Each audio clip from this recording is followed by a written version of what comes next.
जुजुमुरास्थित सदर वनांचल अधिकारी कार्यालय पक्षर आज वनांचल अधिकारी हरिशंकर नायकों तत्वावधान में आज दिन 11 गोटाए पर्यंत सदर वनांचल डंगापाल वन सुरक्षा समिति रे महिला छतु चाषी मानक नहीं एक दिनिकिया तालीम शिविर अनुष्ठित हो जाइछि।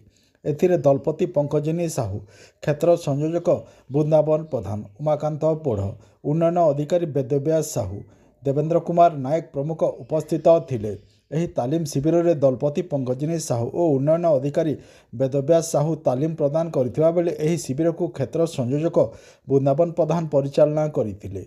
परिशेष वन सहायिका आरती प्रधान धन्यवाद अर्पण करथिले।